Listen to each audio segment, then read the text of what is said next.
Listen, it is good to speak with you again. You too. Yeah, yeah. It's Yeah. been too long. Lots of stuff has happened. Yeah, I mean, I don't know if you noticed this, but when I was searching for your name in my inbox to follow up on a message, Yeah, there's like a multi-year journey to get to this point.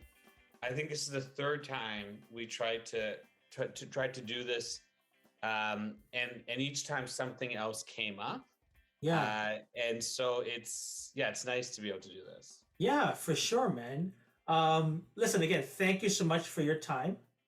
Uh, you are busy, um, at least according to like Instagram and stuff like that, which is one of the ways I've sort of kept up with people is just seeing what's going on that way, and understanding that that's not always everything that's going on with people, um, but similar to what you did, I sort of threw your name in the search engine and said, okay, what's been going on, what's been happening, and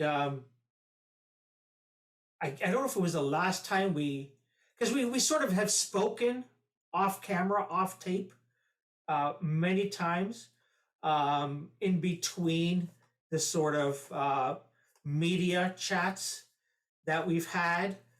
Um, but I remember obviously when you were with My City Lives, I chatted with you in this capacity at least 2 to 3 times, for sure. But there's been a lot of stuff that you've been doing since then, and so I want to sort of pick it up from you leaving My City Lives, if that's okay with you, or I don't know if leaving's the right word or not, Yeah, but yeah, that's one word. leaving or stopping or moving on, sort of thing, right? We all have our journeys, for Mhm. sure, but tell me about leaving that, because you left that and you joined CSI. Yeah, The space that you guys were actually in at that time. yeah. Um, I think just to pick up on your choice of words, I think leaving feels accurate enough. Transition from, move on, um, recognize that that chapter had ended, and I was ready for a new one. And you know, My City Lives was home. Our home was in the Center for Social Innovation, which is a co-working space and community for many social entrepreneur organizations and beyond. And while there, I really fell in love with the community and the ethos of CSI. And I would say it was a really natural and quite a fortunate transition for me to go from one organization to another, and to be held by the community in that transition, because it was quite hard for me, to be honest. How easy, and correct me if I'm wrong, but looking back, My City Lives, yes, there was community around it, but it was a technology, I don't know, solution, if that's the right word. Mhm. And then going into community first, Mhm. and you've based on what I've seen, you've been focused on people more Mhm. so than a technology solution necessarily. Um, how what was that immediate transition like? Years later, than what we're talking about right, at this moment, I did a lot of work to understand, where I'm uniquely skilled, and where my specific passions and interests lie. And with the advantage of being able to look back and see a lot of the data points, it's very clear that I have a pattern of working IRL, and directly with people. Um, I appreciate and love all the things technology does, and uh, I feel like I'm meant to be in physical space, in real world, figuring out how to organize ourselves in that way. Nice. Listen, let's pause here. To be remiss for me of me not to ask you how have you been these past couple of years? You mean the years of the pandemic? Yeah. Um, the first word that comes up is I feel quite grateful. I think in the grand scheme of things, while there has been a lot of challenges, there continues to be a lot of challenges for the most part. When I learn about other people's experiences, I just feel very fortunate for my own. Um, I feel like I have the privilege of community and other resources that have um, yeah, that have kept me together over the last couple of years.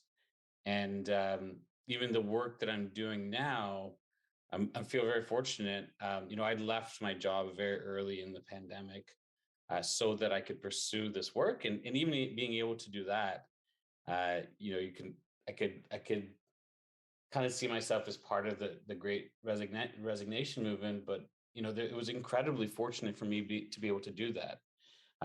So yeah, I've been things have been hard, but I've been good. What about you? Ah, busier. I think busy is a word I would use. Um, I tend to have a, I don't know if it's, I think it's a fault of wanting to be doing something at all times, Mm, or most times. Even on the weekend, I tend to want to have a list of things to do, and whether the list is stuff like vacuum and laundry and make bread, or edit an episode. I tend to want to fill up my days with things. Um, so all this time that I have saved, I guess I don't need to dress anymore. right, I don't need to get in the car or the bus and go to work anymore. I right, get to stay home. It's like, oh, what can I do more of now? right, right. So I think it's a fault because uh, I know there's value, and we'll get to this as well. Some of the work that you're doing, Hmm. there's value in resting and just chilling out, Mm. and just putting everything aside and just going with the flow sometimes, So, but yeah, I think busy would describe these past couple of years for sure. Well, it's interesting you say that. I had to unlearn a lot of my relationship to productivity. Um, I know you were asking me about my transition into CSI, but a little bit about my transition out of CSI. I spent a year, what I like to say is off of work and on from life, and I I spent a lot of time reflecting, and one of the things that became very clear was I was obsessed with being productive. My life revolved around my inbox, and I really really had to confront that because it didn't feel like, for me at least, that was the existence to which I would have felt the most fulfilled in. Wow. And was that something that you felt, or something that, I don't know, outside, whether it's a book you read or the people that you kept around you, recognized? Like, how did you come to that realization? The organization that I work with and for right now, it's called Reset, and the premise of the organization was to disconnect from our tech in order to connect with ourselves and each other. And 5 or 6 years ago, we started organizing these digital detox summer camps that were centered around play. And when I had my year on for life and I reflected on my different teachers, uh, Reset, the organization and the community who co-created it, I realized were the reasons that I was able to confront the fact that all I wanted to do was work.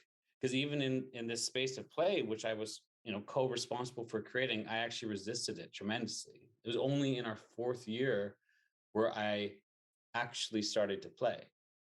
And So even and the so reset, you were working that, you weren't enjoying it.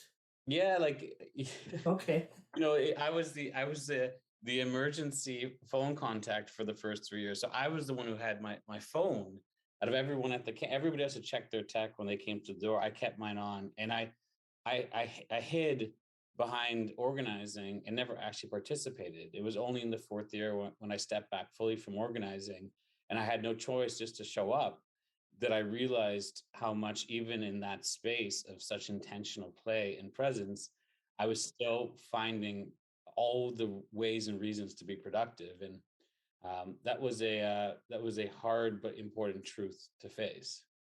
And so when you were forced to play, that's a weird way to put it. You were forced to have fun. What like what's going on? Is there? Are you feeling strange? Are you weird? Are you saying? Are you feeling empty? Like what's going on with you? Uh, I think a lot is going on. I mean, that's one of the most exciting things about play. Play is it is a portal to feelings, amongst other things, and it's an extremely vulnerable activity. So I felt quite resistant, but when I got through that, I felt free. I felt free the way we feel when we're younger, uh, and the best parallel I could give, which you may be able to relate to, is when I was in school and um, recess would happen. I would be so quick from my desk to that field. Um, there was a particular energy to that that I began to feel again, and so what's actually happening in order to kind of get from stuck in a productive cycle into this playful cycle. I mean, there's a ton of science and even spirituality behind that, which is, again, in my kind of year of reflection, I was able to really kind of put all those pieces together and begin to see, this work is being profoundly impactful on me, and something which I was really interested then on working on further, more so than just a side project off the side of my desk. Yeah, which is how reset started, right? It really And started as a side thing, something to do in the summer. How did it all begin? well, I was working at CSI at the time, and uh, three of my eventual co-founders, Hima, Nagin, and Andrew, first got together and were inspired by this idea of adult summer camps, based on an organization that was doing this work in California called Camp Grounded. They saw the idea, they noticed it wasn't happening in Ontario, and they decided it was something they wanted to do. And then they brought together another group of people, including Emma, Rhea, Vlad, Antonio, and then myself, to become kind of the founding team. And I actually resisted so hard being a part of it. And Why is that?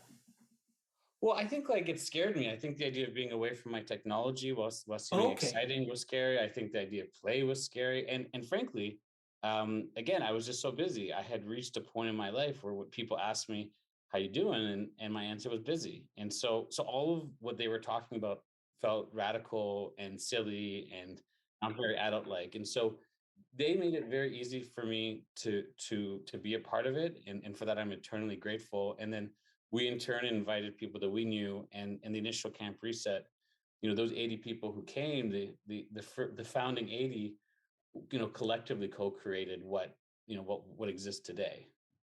So tell me about that first. You're like, what was going on at a reset? Well, there's three parameters that define our experiences. One is no tech, so no phone, no cameras, no smartwatches, no laptops.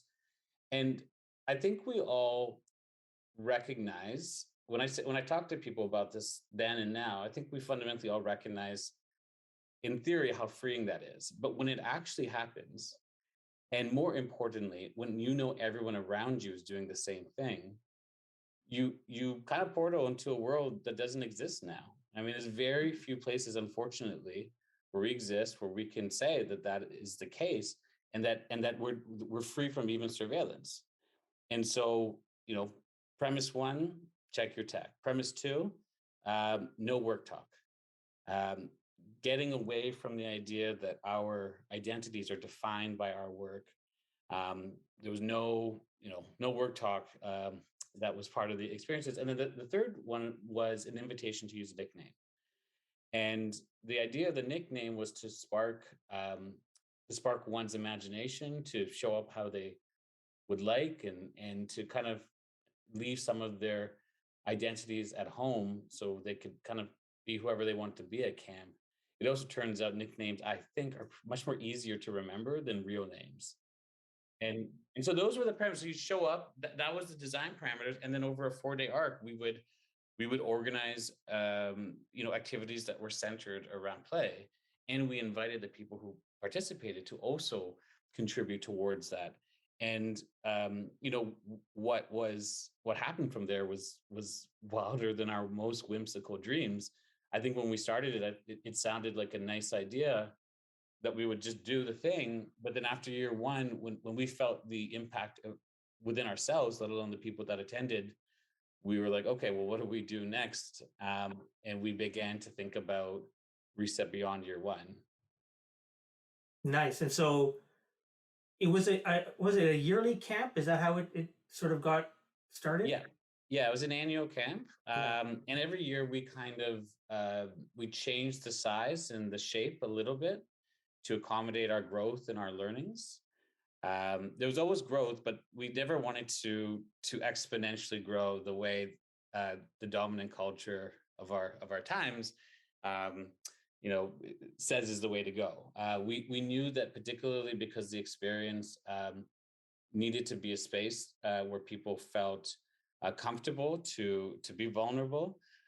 That the growth of the organization had to be slow, and so by growth we went from 80 people to 100 to 150 to 200, etc.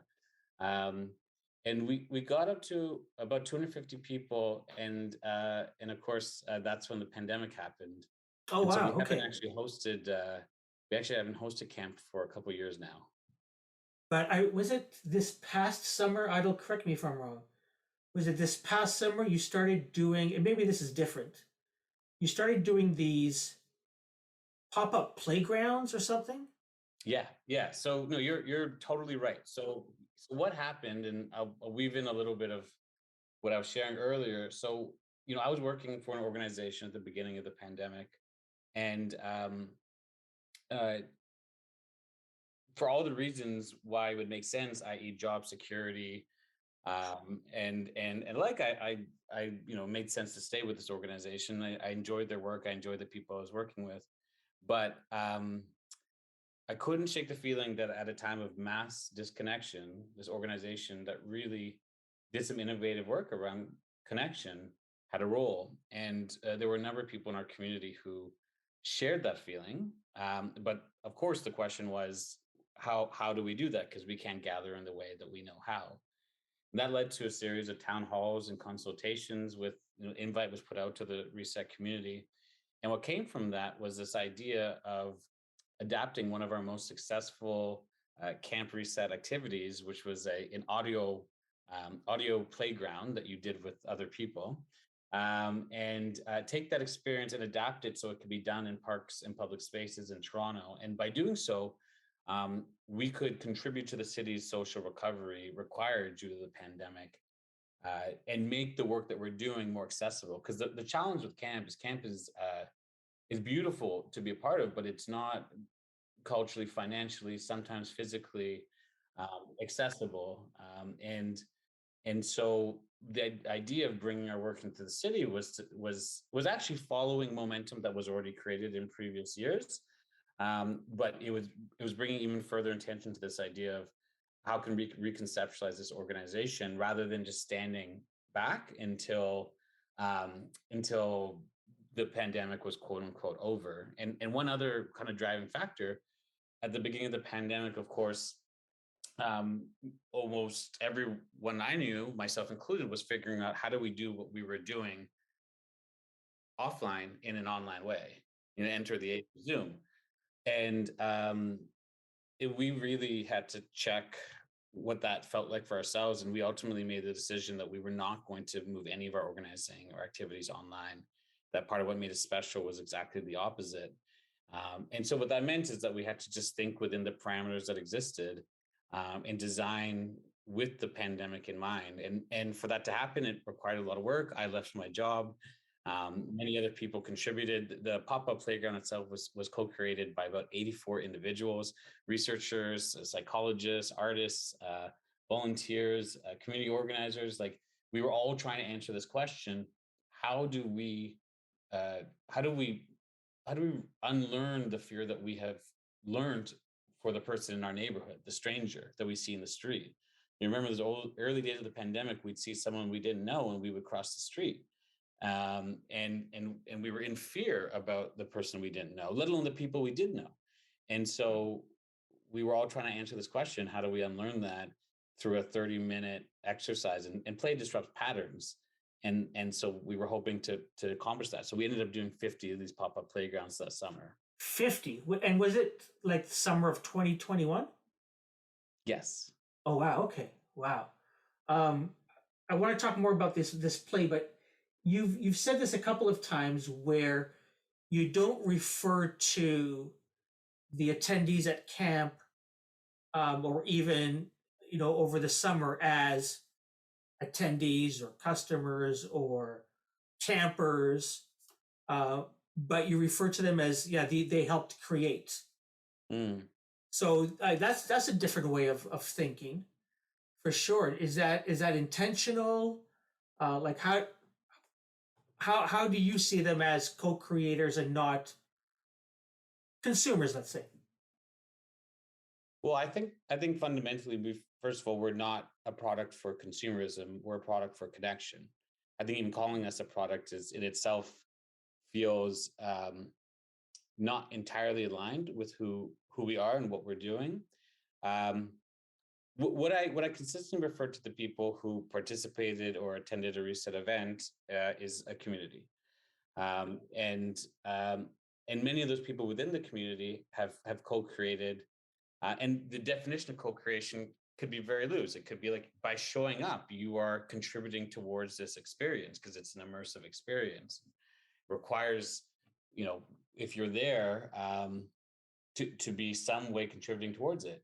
Or it could literally mean like you put in hours to design an experience, or be at a registration desk, or amplify the cause and work in some way. And so, um, the reason why this is important, I believe, and I think many others who have been a part of this have believed, is um, the culture of consumerism, amongst many things, is centered around the idea of ownership, is centered around the idea that things are scarce, and therefore we work to we need to work to have our own thing. And in Reset, the philosophy has been rooted in abundance, and that nothing truly can be owned, but it can be shared. And so one of the ways that we have tried to create that culture, and we haven't always done a great job, is by always creating space for other people to contribute towards it. And that doesn't always work out, and we've learned some very hard lessons along and around the way. Um, but what's beautiful, I believe, about it is that we're just one big puzzle, and constantly evolving based on the contributions of the people who participate in that puzzle or who have. Wow. So tell me about some of these playgrounds, these games, that you did over the past summer. Mm. Well, I'll tell you a little bit about it, and I'll tell you a little bit about the kind of the underlying um, spirit underneath it all, and it kind of permeates all of our work. So specifically, what the pop-up playground was, is you'd show up. Up to 10 people could do it at once, because we were designing at that time for the pandemic parameters of 10 people outdoors as a maximum gathering size. We give them headphones, and we would play an audio track, and that audio track would have a narrator. That narrator was also the kind of lead designer, an artist and creator named Shazia Abji. And that narrator, Shazia, would, although in the experience her name was Ark, and she would guide people in a series of activities, individual presencing, improv, theatrical, ultimately to lead them towards a kind of somewhat of a flash mob group dance activity. And and they were fun. They were light. One of the biggest things that people said that they felt from the experience was that they were able to just leave behind some of the heaviness that they were carrying on account of not just the pandemic, but like what feels like a world that is unraveling in many different ways. And so yeah, so it was, we referred to it as an audio adventure meets silent disco, that could be done in 30 minutes and turn strangers into, silly participants, in this shared experience. And the underlying kind of spirit that drove through that and drives through everything we do is this idea of just play. So our vision is for a world where adults feel a sense of permission around just play. And that essence of just play comes from two of our biggest learnings over the years. One, most adults don't feel a sense of permission around play. In light, going back to our conversation around our culture of busyness and productivity, we're born with an instinct to play, but it is socialized out of us. And so, just play is a bit of a directive, similar to the Nike slogan, to just do that. But the other kind of part informing just play is from our lesson over the years that it is really hard to have collective joy without justice. And so just play is the intersection of justice and play. And just play is play that is centered on connection rather than competition. It is nonviolent. It is prioritizes equity and access. Puzzles, dancing, connective cards. There's a whole world of play like this that already exists. Some of it also can be created now. There's an emergent field around it, and specifically in the world of play, that's the play that we gravitate towards. So So the it's audio not, experience was one in just play. yeah. So it's not let's play a game and there's a winner, but let's play a game and let's all have fun. And there's no sort of end Correct. of Yeah, winning losing. correct. Because play for the sake of play. Yeah. Huh. There's nothing against inherently play that is designed for winning, but if you think of play that is centered around competition, often what it's doing is reinforcing um, some of the elements of our current society, which we feel, which I feel, and perhaps others feel needs to change. Hierarchy, the fact that there needs to be a winner. In some cases, violence as the strongest must is the most successful or the best asset. Like, um, yeah, play for the sake of play.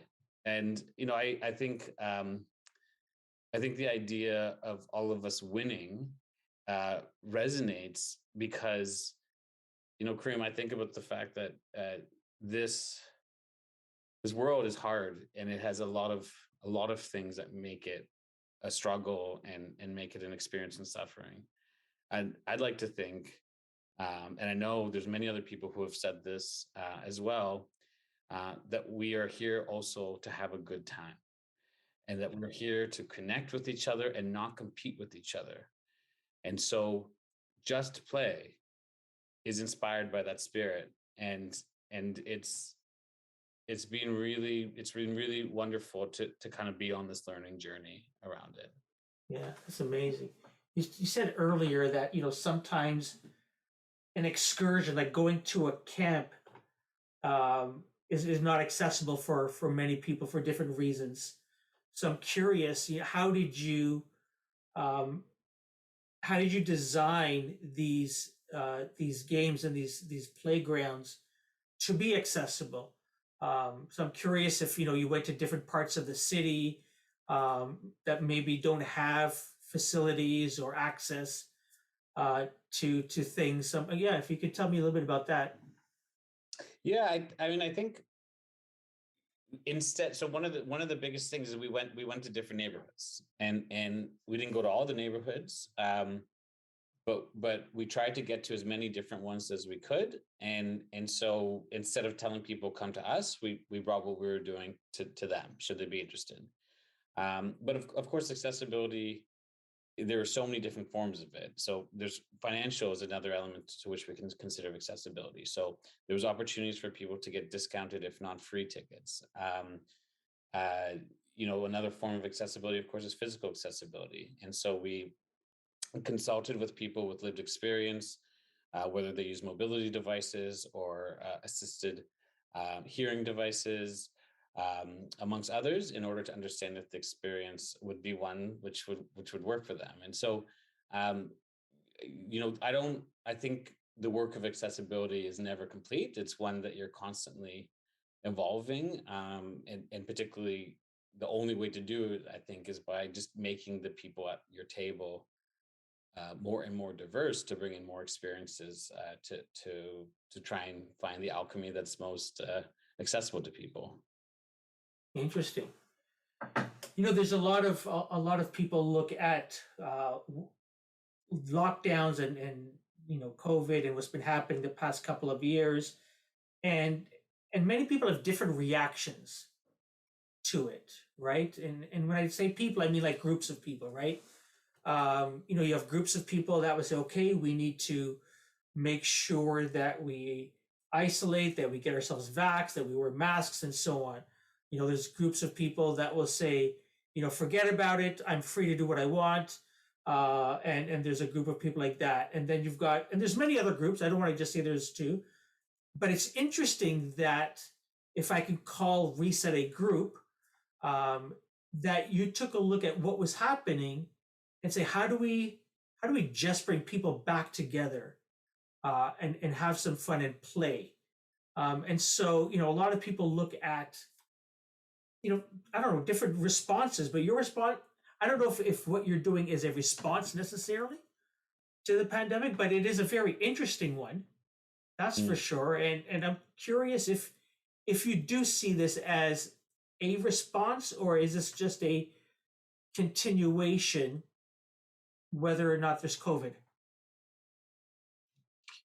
Well, yeah, it's a great question with a lot of layers to it. We are, without a doubt, we are responding to this moment in time, and I'll share about our retreat center that we're just about to open as a example of that.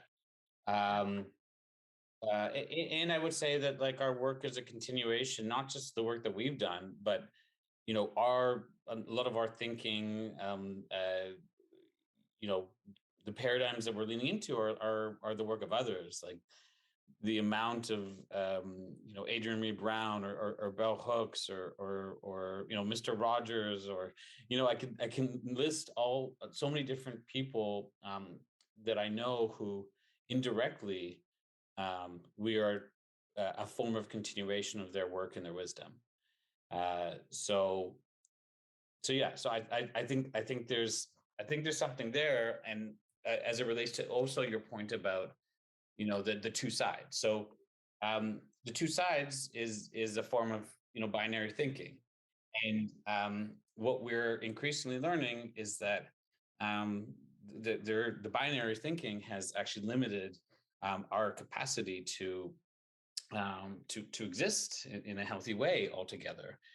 We are more of a spectrum or a rainbow, than O's and ones, and so the reason why I bring that up is there's a phrase in improv called yes and. I don't know if you're familiar with it, and the idea is if you're improvising with someone and they say a thing, and the way to continue the kind of flow is to say yes and you do your thing, and it's kind of what you're saying is like, and both can be true.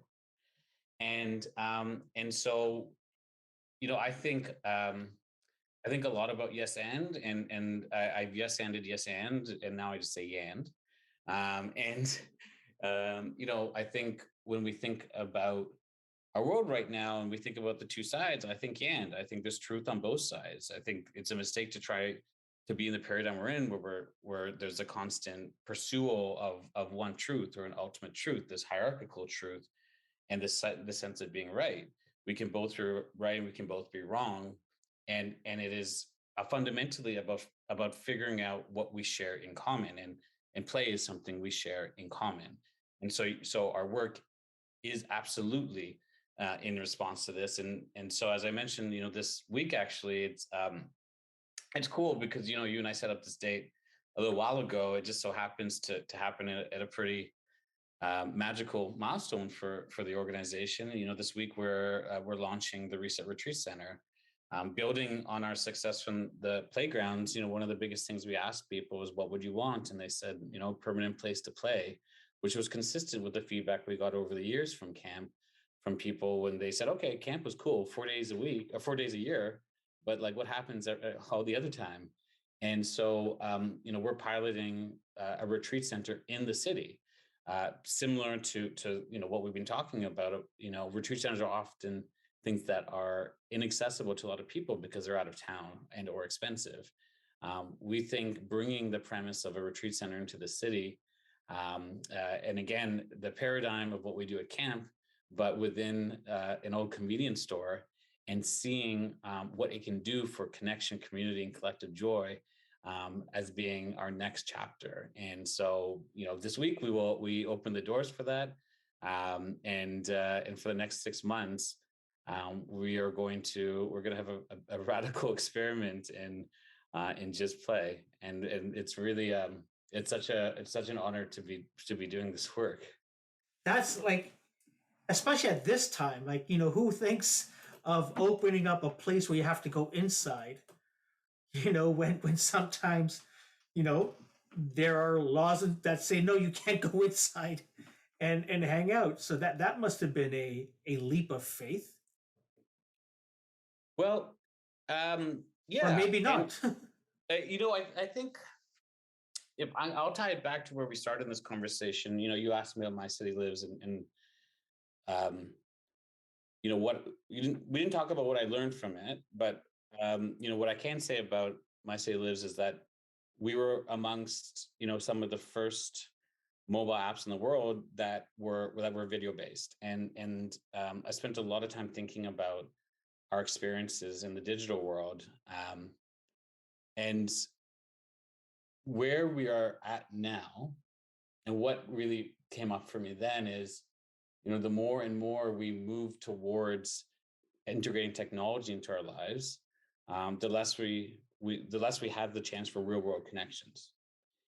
And I think the continuum from my story, since you and I first spoke and met, over 10 years ago now, is that I feel that part of my purpose for being here is a sense of responsibility to defend the real world.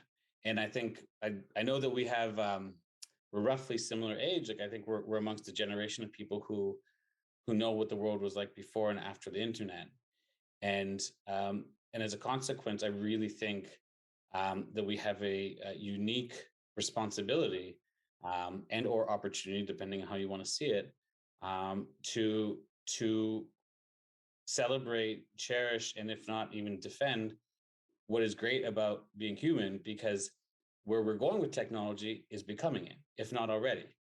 And many of our technology leaders and thinkers talk about the idea of singularity and moving to the words of the moment, where we've already, we become one with tech. Arguably, we're already there, if not on the doorsteps of that.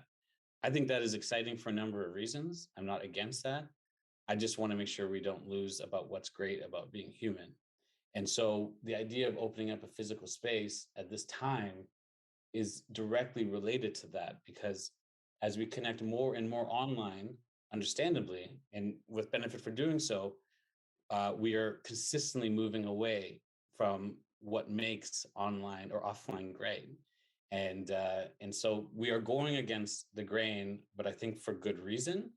And I think our advantage, is that we are being born in this space, knowing the parameters. I think for physical locations right now, the biggest challenge is that they're reverse engineering themselves to be pandemic appropriate. That's super tough. I have family that is in this realm of work that has physical retail locations, and I have so much of sadness for what their experience has been.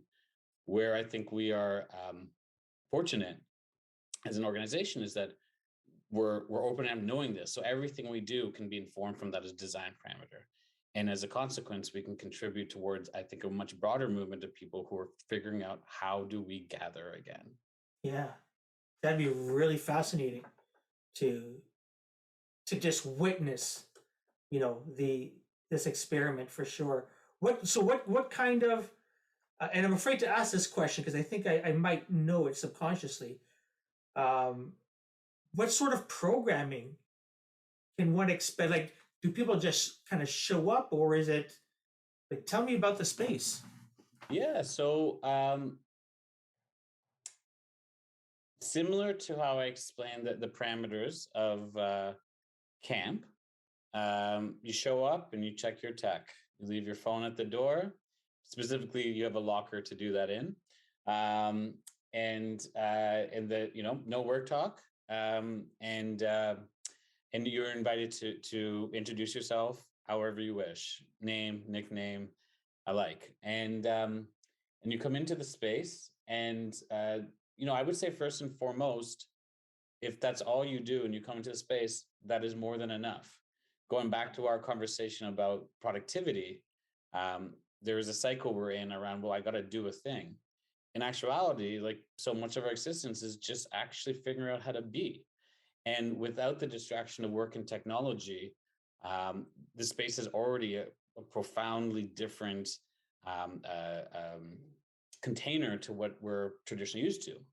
With that said, there are opportunities in the place. I mean, there's a bunch of toys, adult toys, from fidget spinners to puzzles. I'm And like glad. I don't mean to. I have to interrupt you, Idol. I'm glad you defined adult toys by saying fidget spinners because I was afraid of, what kind of a space. Anyways, continue. Of course, of course. Yeah, it's interesting. It's interesting. I've had that experience before too, where people have associated immediately when I talk about adult play as being sexual. I I, uh, I think people are often quite disappointed, at least who come to our experiences with the assumption that there's something more sexual about it. I think they're often disappointed with how devoid I often think the experiences are. And that's because so much of our the emphasis in order to create a space for people to feel safe enough to play and to connect. I mean, you have to do a lot of work to ensure that the dynamics that occur when you go into a club or a bar traditionally are not existing and showing up in the same way. So, anyways, we digress on that. Um, I so yeah, so you come into space first and foremost, just be. If you want to do something beyond that, um, the basement floor is actually a co-created art piece. So people from the community, it's a lounge, but people from the community over the 6 months of the pilot are invited to create. We're calling it the Enchanted Forest, and the idea is we really wanted to bring the nature part to the space because a lot of times people don't have access to nature, and so that's certainly in the way that you might if you get out of town. And so we were like, oh, let's bring plants in and turn it into a forest. And then we thought, well, most plants might not actually live in the basement. They might need to be a little bit more creative and crafty. And then it kind of morphed into from that idea to being something where we could invite people to bring something in. So now we have people who are someone's creating a labyrinth in there, somebody else is creating putting little fairy doors in there. Like there's all sorts of little things that are kind of being put into that space. And then programmatically, like the things that we know with certainty that we'll be offering every single day, there'll be a laugh circle and there will be a dance.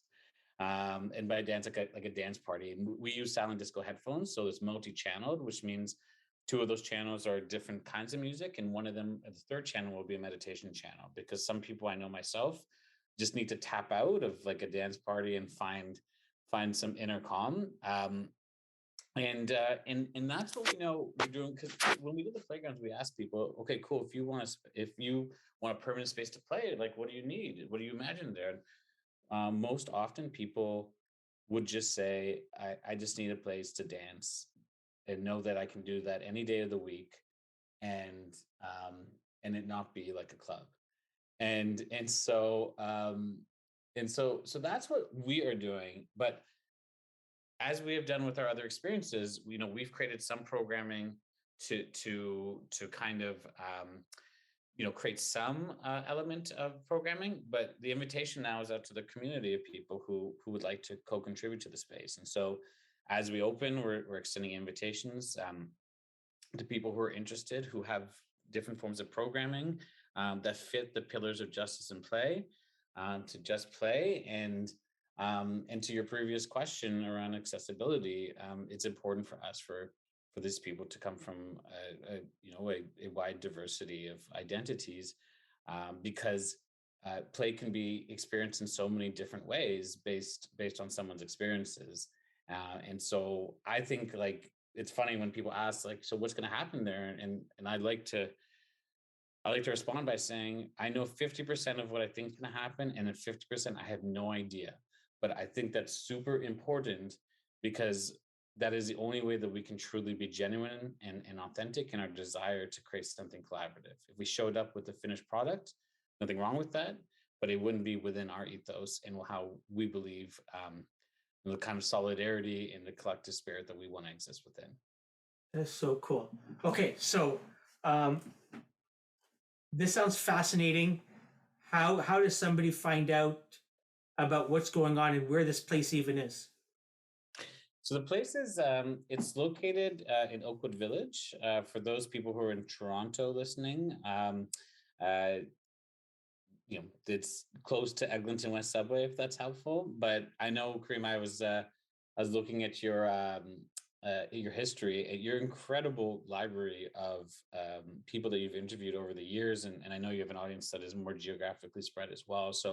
Um, so beyond that, I hope that we can be in other neighborhoods, if that makes sense, if the pilot is successful. But for now, we're in Toronto, and come to our website at thisisreset.org, or on IG, we're at Hello Reset, and I'm sure in your podcast description you'll have at least my name, and someone Oh, can search that, absolutely. and they can find us. They can find us that way. For sure. I'll make sure in the show notes to leave your Instagram and your website, for sure. I feel like just coming out and just putting myself in that position where you were when you went for your fourth camp and decided to get a little bit uncomfortable and, put away the phone finally and just participate. Because I thought I played, but this sounds like so much different. This sounds like a different definition of play than what I'm used to. I thought, we played a little bit of lacrosse on Saturday, um, and that was fun. But there was also some. It was fun. No one's keeping score or anything. Hmm. But it was competitive in a sense. Hmm. So this sounds much different. So I'm looking forward to hopefully one day making my way over there. And Great. Well, you're always welcome. And I'm really grateful for you having created this platform for us to share, for me to share the work of our community, and again, for the literally hundreds of hours you put into amplifying many other people's stories. I went all the way back to your first one with Kareem Awad, and just like following your journey, with this show, with this platform. It's really inspiring. So thank you. I'm grateful to be here, and for all the kind of things that I've learned through kind of following along. thank you. I appreciate that. I want to end off this way. So back in 2011, almost to the day, February 23rd, 2011, I published a blog post called Happy Birthday Edition of 5 questions Hmm. starring Adil from My City Lives. Hmm. And so I had asked you 5 questions, and I want to ask you the same 5 questions. And I want to, some of them I'll have to tweak, Okay. but I want to ask you these questions. And I think what I'll do is I will post both series of answers. That's so cool. That's what a what an amazing thing to offer. Just for me personally, Yeah. that's really neat. So here's question number one. I, Are you by the way, I ready? have no Yeah. idea what I said. I Yeah, like, I know that. I I know that. know I'm like, I'm not even gonna try, but But wow. and I'm not expecting like the same answer, but when I quickly went through your answers, um, of course, we all grow, we all change, but I think your foundation has always been there. Hmm.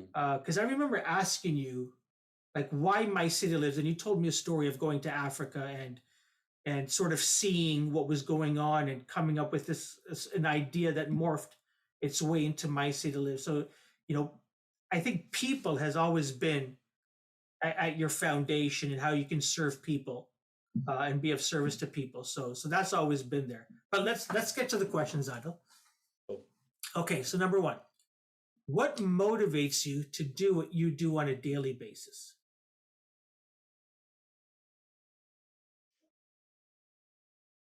Well, without a doubt, the first word that comes up is Seba. Um, for those who aren't familiar with that word or what it means, another word would be service. If you had 30 seconds to impart your wisdom on a classroom of soon to be graduates, what would you say?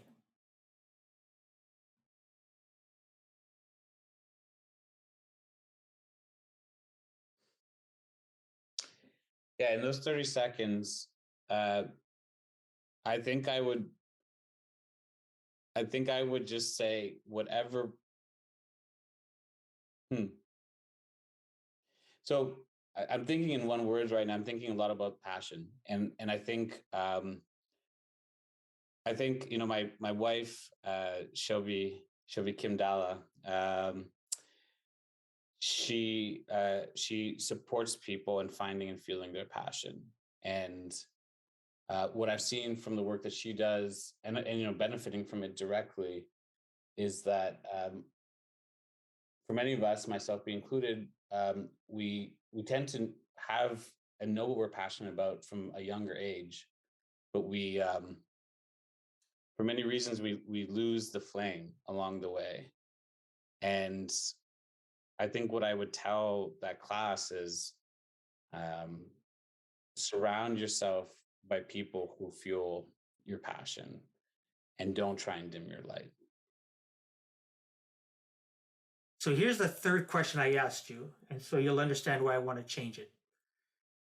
So I asked you, if you had a crystal ball, what would you say will be the most important technological development over the next 12 months? Hmm. So I want to take out that technology word. Um, so if you had a crystal ball, let me ask you this way. Hmm. Where do you see the work that you're doing around justice and play a year from now? Like specifically our organization or more Sure. broadly? Or broadly or specific? Yeah, I think we are on the precipice of call it a renaissance or a revolution. Our systems that we have you know existed from a number of years are falling apart, particularly starting with capitalism. And you know, I think what our work is doing is part of a movement of organizations and individuals who are co-creating a new economy. I don't know what that is. I know it's rooted in solidarity. I know it prioritizes the environment, and I know ultimately that it's focused on figuring out how we can live abundantly, every single one of us. And um, 10 or 12 or whatever years from now, I think if you ask me that question, I hope we will be further along, but I know that that journey is a very, very long one. But also, I know it's one that could happen much sooner rather than later. There's a classic Yan situation. So So yeah, I think like the my broad answer then to that is we're part of a journey that is co-creating a new economy, and ultimately a world where we it's going to be much different than this one. So I also asked you what's been one of the most important technological developments over the past 12 months. So instead, today I'll ask you, what's the most important thing you've done in the past year?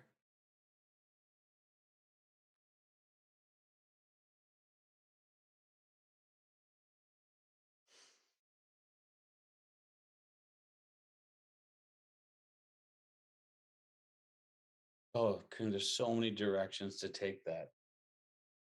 um I think the first thing that came up was I got to get married, and I am a hopeful romantic. I I think that love is a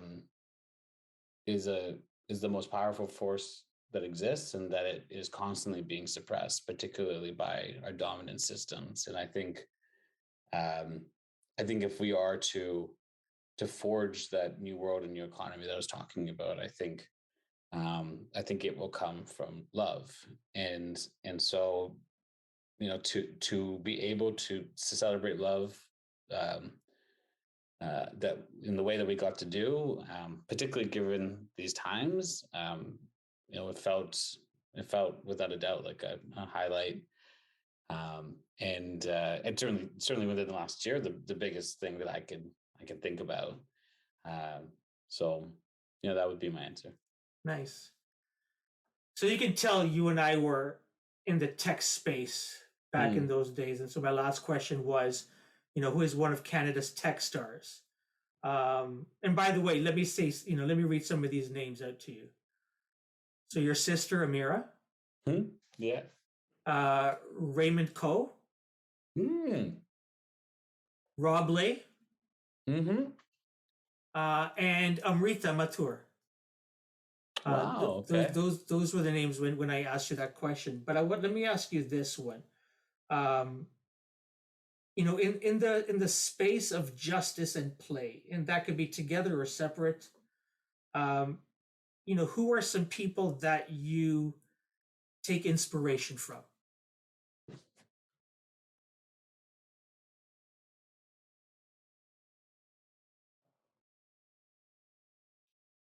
Um, Without a doubt, I think a lot about my mother, who I think um, more than anyone in my life embodies those pillars. Um, I think about some of the folks that I previously mentioned, particularly Bell Hooks, Adrian Ray Brown. I think about the philosophy of Ubuntu. Um, I think about uh, I think about many, indigenous, ancient Indian cultures where my ancestors' roots are, um, that have prioritized space for play and the importance of justice. Um, but Arms of Krim, like I feel like I see inspiration in everyone around this. Like we all have the capacity for play, and I think my understanding of our experiences here, so much of it is centered on our desire to belong.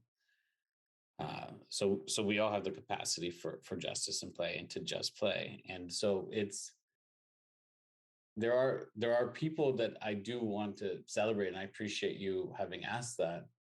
But if I can move away from the my kind of mindset that defaults to the hierarchy and celebrating one, I kind of want to celebrate the circle, that represents all of us. And I think the last thing I'll just say to that would, just to the way you set up that question about working in tech. I actually in a way still think I work in tech.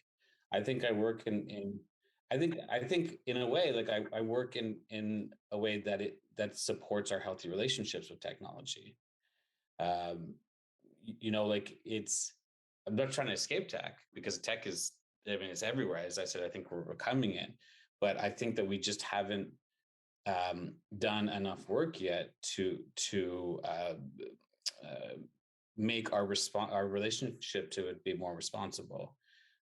We've kind of just opened up the gates and closed our eyes, and you know, celebrated all the ways that it can be in our lives. But I think that like our work fundamentally is about trying to create a healthier relationship, and by virtue of that, I think we're very much. I'm still very much in tech. I'm just representing a different side of it. Yeah. Thanks, Adil, for your time, man. This has been fun. Hey, man, I really, really am grateful again for the time and space here, and you've made me think about. Uh, you made me think about a lot, and it's been a long time since someone has asked me about my city lives, and I, I think the opportunity to do that and to kind of connect the dots on my own journey in life,